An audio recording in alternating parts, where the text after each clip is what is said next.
Selamat datang di channel Lubang Horor. Jangan lupa like, komen, dan subscribe agar channel Lubang Horor ini terus semangat dan terus berkembang. Tanpa banyak basa-basi, ayo kita mulai ceritanya.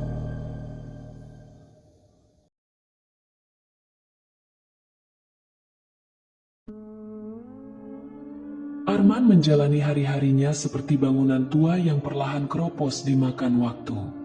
Di usia 42, ia tetap mengandalkan otot dan palu, menggantungkan nasib pada proyek-proyek bangunan kecil di pinggiran kota yang tidak pernah cukup untuk sekadar menyambung hidup. Istrinya telah lama pergi, bosan dengan hidup yang tak berubah sejak awal pernikahan. Ia hanya ditemani sepiring nasi dingin setiap malam dan suara berita dari radio butut yang setia mengisi sunyi di kontrakan sempitnya. Pagi itu, langit berwarna kelabu seperti lembaran seng berkarat. Arman baru saja selesai mengangkut pasir ketika seorang pria tua muncul di ujung gang, mengenakan baju koko putih kekuningan dan sarung tenun, berjalan dengan langkah ringan meski tongkat kayu berukir menemaninya. Wajahnya asing, namun tatapannya tajam seperti mengenal Arman sejak lama. Tanpa memperkenalkan nama atau asal, pria itu langsung menyebutkan sebuah tawaran yang tak masuk akal. Proyek renovasi rumah di desa terpencil, tanpa pembayaran uang, hanya sebatang emas murni setiap minggu. Arman sempat tertawa kecil, menyangka pria itu sedang menggodanya atau lebih buruk, gila. Tapi ketika pria itu membuka kantong kain lusuh yang ia bawa, Arman membeku. Di dalamnya, berbaring sebuah batang logam keemasan yang memantulkan cahaya matahari dengan kilau ganjil. Tidak seperti emas yang pernah dilihat Arman sebelumnya. Logam itu tampak tua, namun tak ternoda waktu, dan anehnya, begitu memikat. Arman menimbang-nimbang tawaran itu semalaman. Ia merasa ada sesuatu yang tidak wajar, tapi kebutuhan hidup jauh lebih mendesak daripada perasaannya sendiri. Tunggakan kontrakan, tagihan listrik, dan utang ke warung tidak akan menghilang dengan rasa curiga. Emas adalah emas, pikirnya, meski datang dari jalan yang tak biasa. Keesokan paginya, ia menunggu di gang seperti yang diperintahkan. Pria tua itu datang tanpa suara, seolah muncul begitu saja dari kabut subuh. Tanpa banyak bicara, ia mengangguk, lalu berjalan. Arman mengikutinya, meninggalkan kontrakan, kota, dan seluruh hidup lamanya, tanpa tahu bahwa langkahnya telah menapaki garis halus antara dunia nyata dan sesuatu yang lebih tua, lebih kelam, dan jauh dari pemahaman manusia. Di dalam hatinya, ada rasa getir yang menggumpal, namun terlalu kecil untuk ia dengarkan. Ia tidak tahu bahwa saat ia menerima emas itu, ia bukan sedang mendapat rezeki, melainkan telah menandatangani sesuatu yang tak kasat mata, sesuatu yang tidak bisa dibatalkan. Langit tampak lebih gelap dari biasanya ketika mereka menghilang di antara pohon-pohon tua yang tak pernah tercatat dalam peta. Perjalanan dimulai saat matahari masih tersembunyi di balik kabut pekat. Pria tua itu tak banyak bicara, hanya memberi isyarat dengan tangannya, menyuruh Arman naik ke dalam mobil pick-up tua berwarna abu-abu kusam. Mesin mobil meraung berat, seperti enggan hidup, dan jendelanya dilapisi debu yang tak bisa dihapus sepenuhnya. Arman duduk di bangku penumpang, memandangi jalanan yang perlahan kehilangan wujud akrabnya. Bangunan kota berganti semak belukar, lalu hutan, lalu hening yang tak bisa dijelaskan dengan logika. Mereka berkendara selama berjam-jam, melewati jalur sempit berbatu yang tidak tampak di aplikasi peta manapun. Sinyal ponsel lenyap beberapa menit setelah mereka meninggalkan jalan utama. Arah kompas di layar telepon pun mulai berputar-putar tak tentu arah. Setiap tikungan seolah membawa mereka lebih dalam ke dalam perut bumi. Tempat waktu berjalan dengan kecepatan berbeda. Di sepanjang jalan, Arman melihat pohon-pohon tinggi yang tidak pernah ia kenali jenisnya. Batangnya menghitam, cabangnya merunduk, seolah ingin menyentuh tanah atau membisikkan sesuatu ke dalamnya. Beberapa kali, ia melihat tumpukan batu besar menyerupai nisan di pinggir jalan, ditandai dengan kain putih yang telah usang dimakan cuaca. Pria tua itu tidak menjelaskan apapun. Dia hanya melantunkan doa pelan dalam bahasa yang tidak dipahami Arman, Setiap kali melewati batu-batu itu, setelah melewati tikungan terakhir yang dibalut rimbunan bambu tua, mobil berhenti di depan gapura kecil yang hampir runtuh. Tak ada nama tertulis, hanya ukiran kuno yang menggambarkan sosok manusia dengan tangan terangkat ke langit, dikelilingi bayangan seperti asap yang menjulur dari bawah tanah. Rumah-rumah berdinding kayu tua berdiri rapat, seperti ingin melindungi sesuatu atau menutup-nutupi keberadaannya sendiri. Gentengnya berlumut, jendelanya buram, dan hampir semuanya tertutup rapat. Tak ada anak-anak, tak ada hewan berkeliaran, hanya suara dedaunan yang digesek angin dan suara gemerisik halus seperti kaki kecil yang berjalan tergesa namun tak terlihat. Penduduk muncul satu persatu, seolah mereka tahu Arman telah tiba. Mereka berdiri di depan rumah masing-masing, diam, menatap lurus ke arahnya tanpa senyum, tanpa sapaan. Wajah mereka datar, pucat, dan mata mereka kosong seperti sumur tua yang telah lama kering. Arman merasa jantungnya berdeguk aneh, tidak karena takut, tapi karena tubuhnya tahu sesuatu yang pikirannya belum mampu mengerti. Ia menelan ludah kering, mencoba mengabaikan bisikan-bisikan samar yang seperti berasal dari balik pepohonan dan dinding rumah. Suara itu terlalu pelan untuk dimengerti, tapi cukup dekat untuk menimbulkan getar dalam tulangnya. Pria tua itu membawanya melewati jalan utama desa, menuju sebuah rumah besar di ujung pemukiman. Rumah itu berbeda, lebih tinggi, lebih gelap, dan atapnya menjulang seperti menantang langit. Di puncaknya, berdiri ukiran kepala manusia dengan mulut terbuka menganga, menghadap ke langit seperti sedang menjerit tanpa suara. Di sekeliling rumah, tumbuh tanaman-tanaman merambat dengan bunga merah gelap seperti tetesan darah kering. "Disinilah kau akan bekerja," ujar pria itu datar. Pertama kalinya ia membuka suara sejak perjalanan dimulai. Arman mengangguk pelan, mencoba melawan perasaan yang terus mengganggu pikirannya. Ia berpikir tentang emas, dan hanya itu yang bisa membuatnya tetap berdiri. Namun jauh di dalam tanah desa itu, sesuatu berdenyut pelan. Rumah yang akan direnovasi berdiri seperti tubuh tua yang menolak mati. Bangunannya dari kayu ulin tua yang menghitam, dipenuhi retakan dan celah-celah kecil seperti urat nadi yang mati. Beberapa papan lantainya amblas. Dinding-dindingnya dipenuhi coretan aneh menyerupai simbol kuno yang tidak bisa dibaca. Atapnya menjuntai miring seperti kepala yang tergelincir dari leher. Rumah itu seolah tidak butuh renovasi. Ia butuh dikubur. Namun, Arman mencoba mengesampingkan naluri ganjil yang terus menggeliat di dadanya. Ia mulai bekerja dengan alat-alat yang dibawa dari mobil, memeriksa struktur, menandai bagian-bagian yang perlu dibongkar, dan mengukur ulang fondasi yang tampaknya rapuh.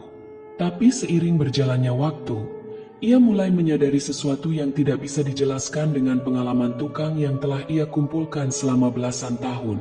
Setiap kali ia mencoba merobohkan satu bagian, entah dinding, balok penyangga, atau lantai tua, akan ada semacam penghalang, tak kasat mata yang menolak disentuh. Palu yang ia ayunkan seperti menabrak udara yang padat, dan paku yang ia tancapkan tak pernah menembus sempurna. Kadang, kayu itu seperti bernapas, mengembang dan menyusut halus, seolah menyadari kehadirannya.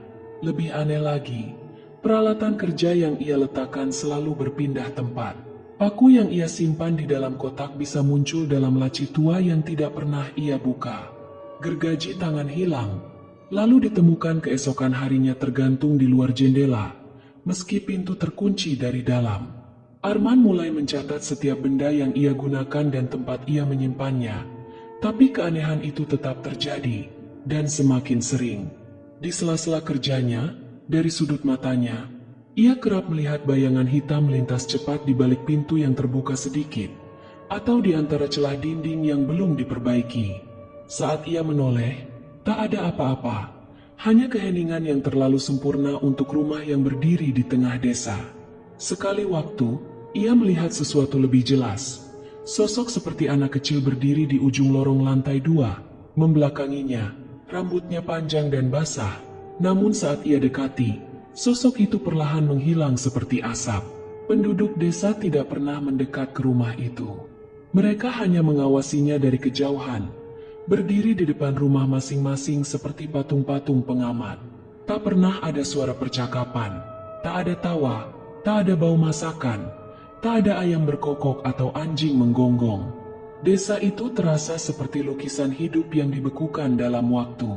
Arman mulai mencatat perubahan lain. Udara di dalam rumah lebih dingin dari luar. Bahkan saat siang hari, ia kadang mendengar suara-suara aneh dari dalam tembok, seperti rintihan, suara kuku menggaruk, atau desah napas yang sangat pelan, nyaris seperti gumaman. Beberapa malam, ia bermimpi berdiri di dalam rumah itu dalam keadaan telanjang, dikelilingi bayangan-bayangan tinggi yang memutar tubuhnya seolah-olah ia sedang dikorbankan dalam sebuah ritual kuno. Saat terbangun, bajunya benar-benar basah oleh keringat, dan di lengannya ada bekas goresan tipis, seperti cakaran. Namun, rumah itu menuntut untuk diselesaikan. Arman terus bekerja, melawan logika, rasa takut, dan firasat buruk yang makin pekat menggantung di atasnya. Ia berkata pada dirinya sendiri bahwa semua ini bisa dijelaskan, bahwa ia hanya lelah, stres, atau mungkin terpengaruh lingkungan yang asing. Tapi jauh di sudut jiwanya, ia mulai merasa bahwa rumah itu tidak ingin direnovasi, ia hanya ingin dibangunkan. Dan Arman, tanpa sadar, sedang membangunkan sesuatu yang telah lama tertidur. Malam itu, udara lebih dingin dari biasanya. Kabut turun lebih tebal, menyelimuti desa hingga segala sesuatu terlihat samar dan bergetar seperti fata morgana.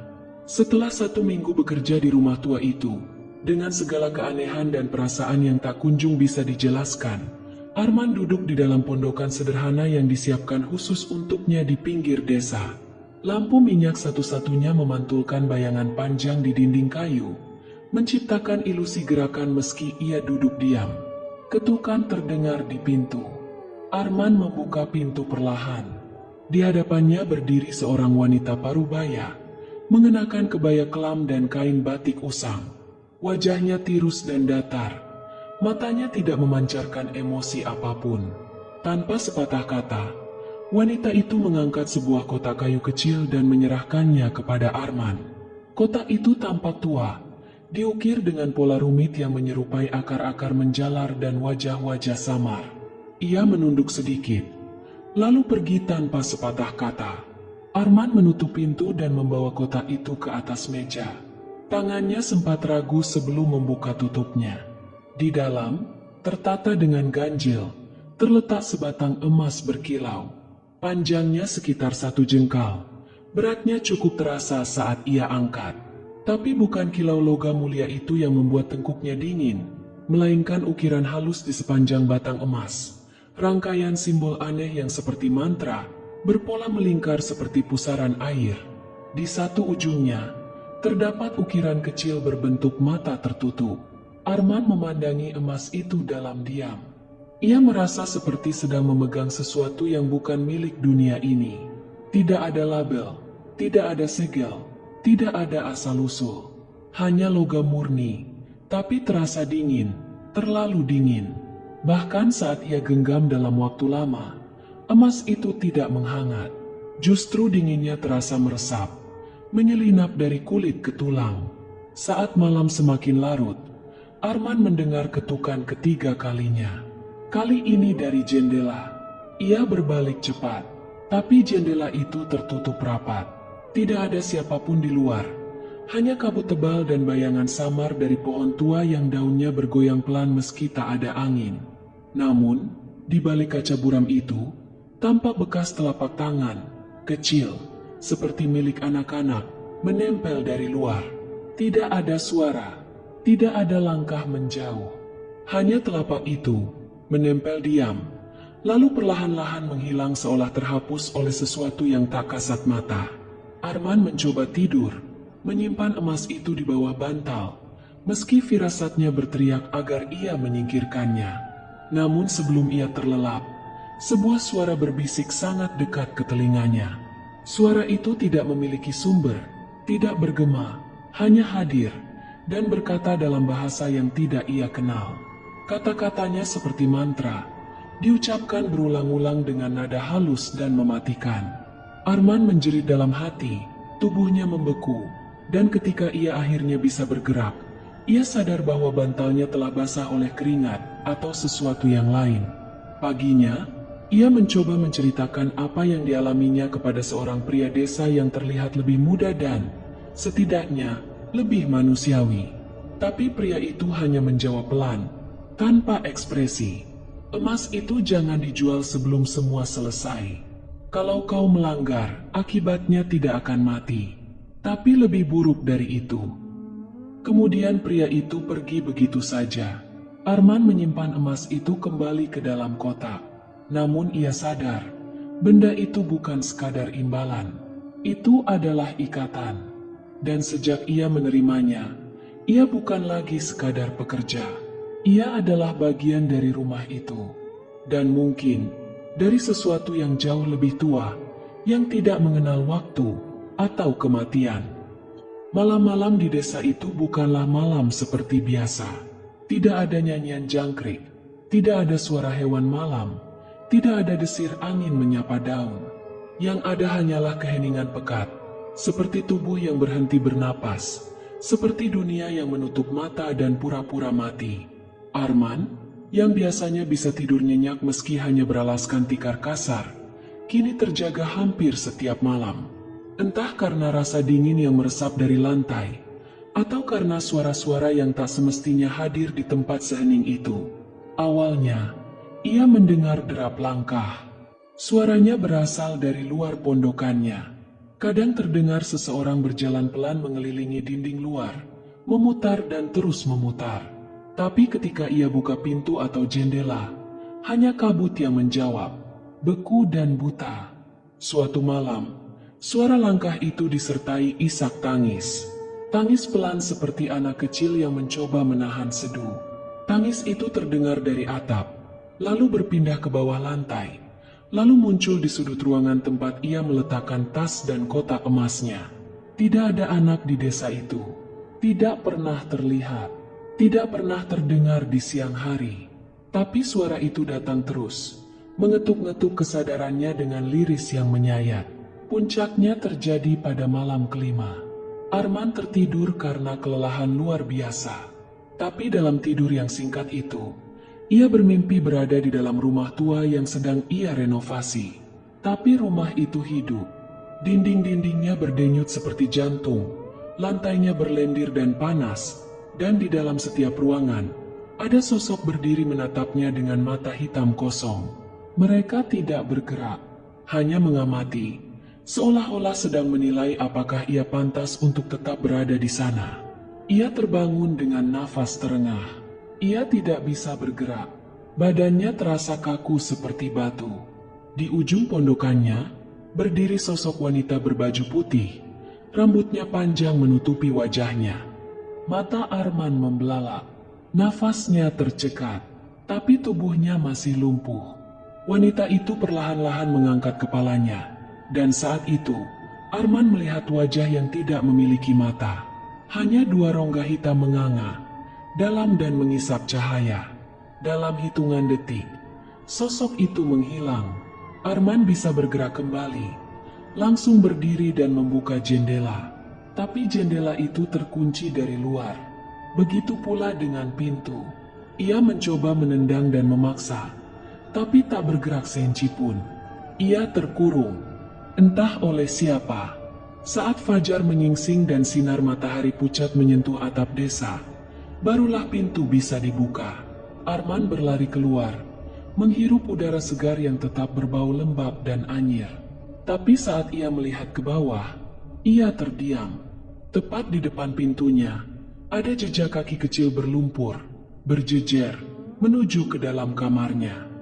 Semua mengarah masuk, tidak ada yang keluar. Penduduk desa, seperti biasa, hanya berdiri diam di depan rumah mereka. Tapi kali ini ada sesuatu yang berbeda. Tatapan mereka bukan lagi kosong, tapi seolah berkata, "Kami tahu apa yang kau lihat semalam." Arman mulai meragukan realitas. Ia mencubit tangannya, mencoba mencari batas antara mimpi dan nyata. Tapi luka gores di lengan kirinya yang baru muncul pagi itu, cukup dalam dan segar, meyakinkannya. Apapun yang datang malam itu, telah menyentuhnya. Pagi hari di desa itu tidak pernah benar-benar cerah. Matahari seolah hanya mampir sebentar. Cahayanya lemah dan seperti tertahan oleh kabut yang tak pernah benar-benar pergi. Arman duduk di tangga pondokannya. Matanya sayu, kulitnya pucat. Ia hampir tidak tidur sejak malam itu. Semakin lama ia tinggal di desa ini, semakin ia merasa seperti sedang dipeluk oleh sesuatu yang dingin dan basah. Tak terlihat, tapi terus merayap dari kakinya ke kepala. Hari itu, entah karena dorongan naluri atau rasa frustasi yang memuncak, Arman mendatangi seorang lelaki tua yang tinggal di rumah paling ujung desa. Lelaki itu selama ini tidak pernah keluar. Tapi Arman sering melihat bayangannya dari sela tirai. Rumahnya ditumbuhi lumut, dan di bagian atapnya tergantung beberapa jimat anyaman bambu berbentuk spiral, berbeda dari rumah-rumah lainnya. Ia mengetuk pelan. Tak ada jawaban. Tapi saat ia hendak berbalik, pintu itu terbuka sendiri, dan lelaki tua itu sudah berdiri di ambang. Tubuhnya kurus seperti kerangka yang dibalut kulit kering. Matanya cekung, namun tajam. Tanpa bicara, lelaki itu memberi isyarat agar Arman masuk. Di dalam rumah itu, bau dupa bercampur tanah basah menguar. Dindingnya dipenuhi lukisan dan simbol-simbol kuno yang seolah ditorehkan dengan darah. Lelaki itu duduk di depan perapian kecil, dan dengan suara serak seperti pasir diseret di lantai batu, ia mulai bicara. "Kau pikir kau datang ke sini karena butuh pekerjaan? Rumah itu bukan rumah biasa. Dulu, desa ini adalah tempat pengasingan. Para dukun tua, para pemangku ilmu hitam, mereka berkumpul di sini, mengikat apa yang tidak boleh dibebaskan. Jiwa yang terjebak antara dunia dan kematian. Mereka menaruh semua itu ke dalam rumah itu, mengikatnya dengan mantra. Tapi kekuatan itu perlu diperbaharui setiap beberapa dekade." Lelaki tua itu menatap langsung ke mata Arman.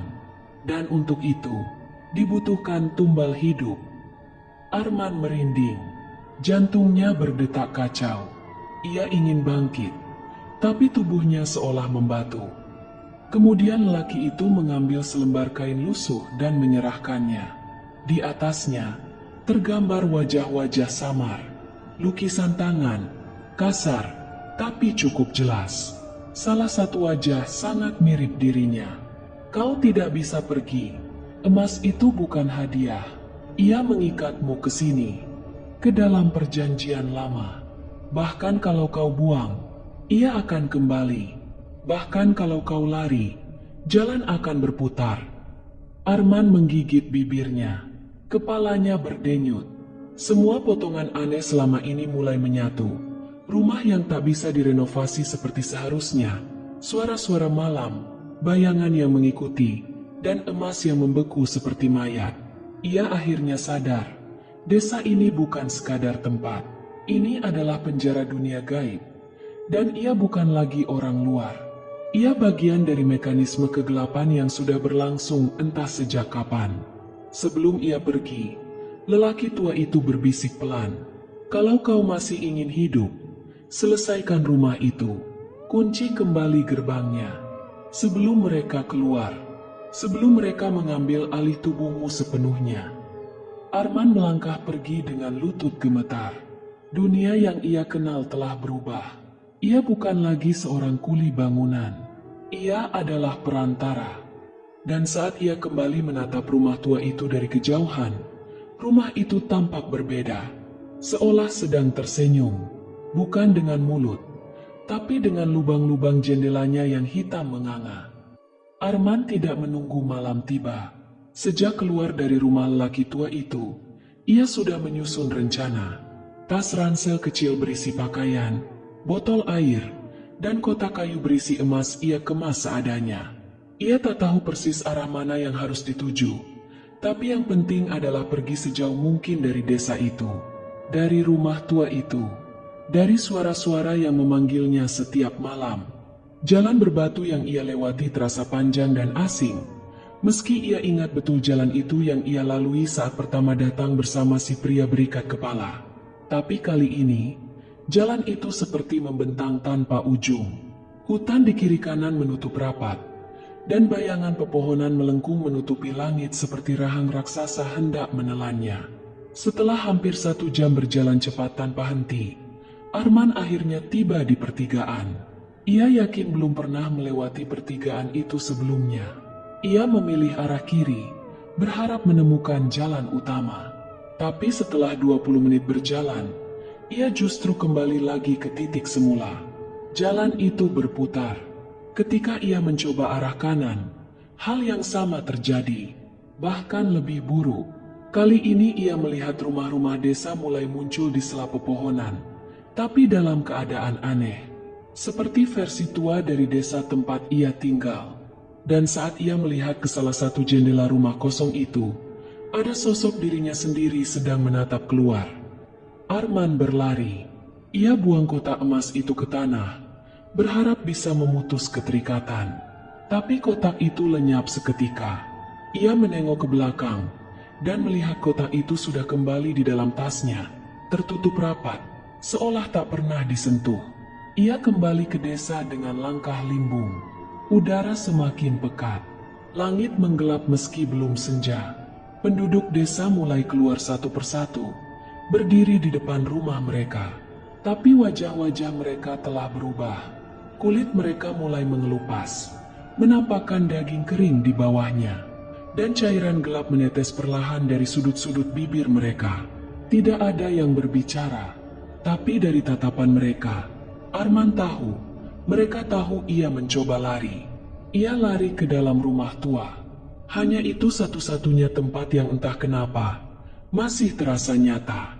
Tapi saat ia masuk, suasananya berbeda. Dinding rumah itu kini berdenyut perlahan seperti daging hidup. Lantai kayunya mengeluarkan napas. Udara di dalam seperti lembab oleh darah. Dan suara-suara mulai datang lagi. Tiba-tiba, tangannya terasa panas. Ia membuka telapak kirinya dan melihat guratan samar berbentuk simbol seperti pada emas itu kini membekas di kulitnya.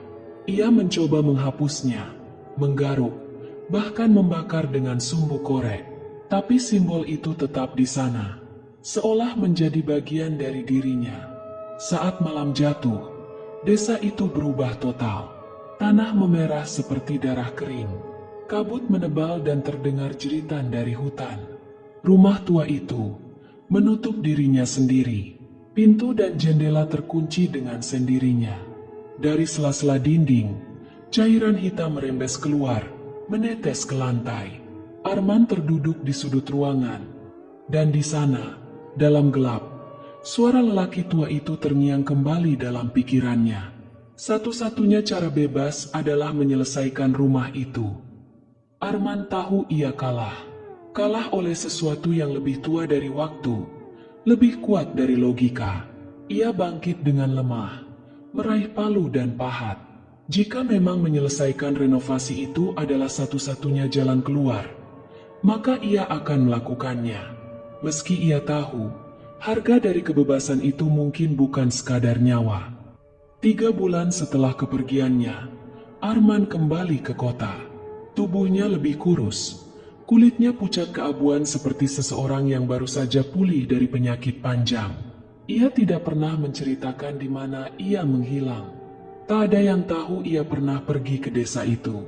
Bahkan tetangganya mengira ia hanya pulang kampung. Yang mengejutkan adalah, ia pulang dengan kekayaan mendadak. Bukan uang, tapi emas batangan. Ukurannya besar, bersih, dan bercahaya. Setiap minggu, ia mencairkan 1 batang, dijual ke tempat-tempat berbeda. Ia membeli rumah besar di pinggiran kota, mobil mewah, bahkan membangun usaha kecil di bidang properti. Namun mereka yang mengenalnya dulu, merasa ada yang berubah dari dirinya. Arman jarang bicara. Ia sering terlihat bicara sendiri, menatap kosong ke cermin, atau berdiri berjam-jam di loteng rumah barunya yang tak pernah dibuka untuk siapapun. Beberapa tetangganya mengaku mendengar suara pukulan palu dari lantai atas. seperti suara orang merenovasi rumah tengah malam. Tapi setiap kali mereka coba menanyakan, Arman hanya tersenyum, senyum yang terlalu lebar, seperti dipaksakan oleh sesuatu dari dalam. Lalu kejadian-kejadian aneh mulai muncul. Orang-orang terdekatnya satu persatu mengalami kecelakaan aneh. Seorang sahabatnya ditemukan tewas tenggelam di bak mandi dengan mata melotot dan jari-jarinya patah seolah mencakar sesuatu yang tak kasat mata.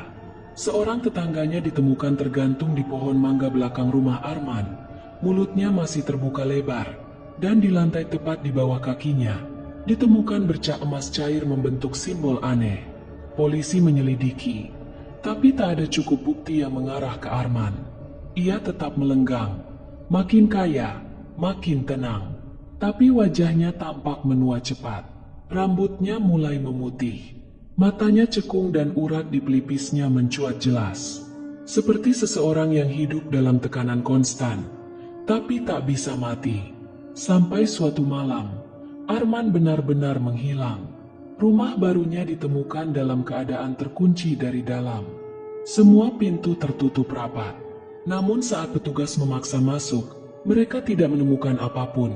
Selain lukisan aneh di dinding ruang tengah, tergambar seorang pria bertopi dengan palu di tangan berdiri di depan rumah tua.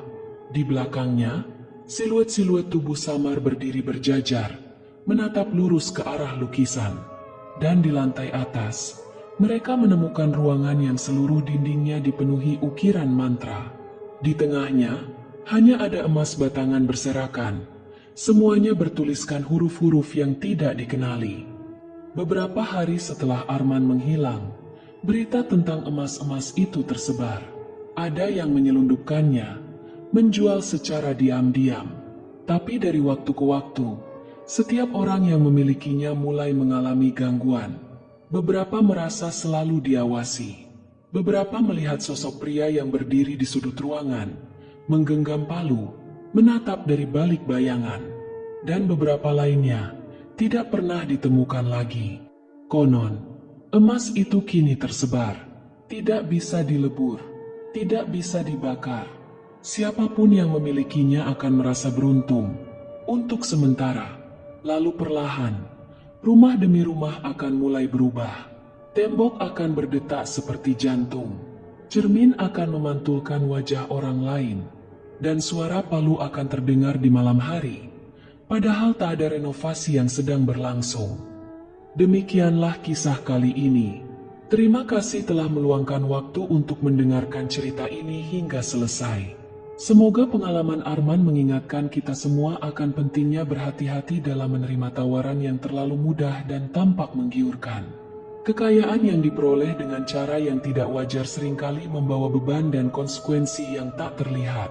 Jadilah bijak dalam setiap keputusan.